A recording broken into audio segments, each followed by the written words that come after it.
भारतीय भाषाओं और समावेशी विकास पर केंद्रित Google deep mind doctor Manish Gupta का बड़ा विजन। गूगल डीप माइंड के India head doctor Manish Gupta ने कहा कि एआई मानव सभ्यता के लिए महत्वपूर्ण है।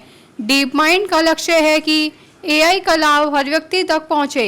भारत में एआई मॉडल को सभी भाषाओं को समझने में सक्षम बनाने के लिए प्रोजेक्ट वाणी शुरू किया गया है। एआई का उपयोग शिक्षा, स्वास्थ्य और कृषि में किया जा सकता है। आज दुनिया की सबसे चर्चित टेक्नोलॉजी में से एक है। कई विशेषज्ञ इसे मानव इतिहास को बदल देने वाली शक्ति मानते हैं। इसका असर शिक्षा, स्वास्थ्य, कृषि और उद्योग तक फैला है। परंतु बड़ा सवाल यह है कि क्या एआई सिर्फ विकसित देशों और अंग्रेजी बोलने वाले समाज तक सीमित रहेगा या फिर यह भारत जैसे विविध भाषाई और सामाजिक परिदृश्य वाले देश में भी समान रूप से प्रभावी होगा। इसी संदर्भ में जागरण न्यू मीडिया ने एक खास सीरीज शुरू की है जिसमें विश्व के प्रमुख वैज्ञानिक और शोधकर्ताओं से बातचीत की जा रही है।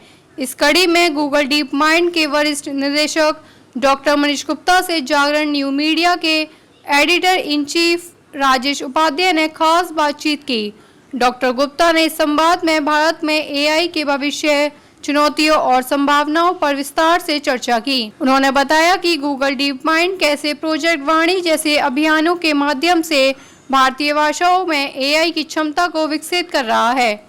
इसके अलावा कृषि में किसानों को सटीक जानकारी देने से लेकर स्वास्थ्य सेवाओं में मातृ एवं शिशु देखभाल सुधारने तक एआई की अहम भूमिका को रेखांकित किया। उन्होंने युवाओं को संदेश दिया कि एआई को प्रतिस्पर्धा नहीं बल्कि सहयोग की दृष्टि से देखें। साथ ही उन्होंने चेतावनी दी कि एआई के विकास में नैतिकता और जिम्मेदारी को केंद्र में रखना बेहद आवश्यक है। गूगल डीप माइंड का लक्ष्य हमेशा से रहा है कि एआई को दुनिया की सबसे बड़ी चुनौतियों के समाधान में लगाया जाए। खासकर भारत जैसे विविधतापूर्ण देश में हमारी कोशिश है।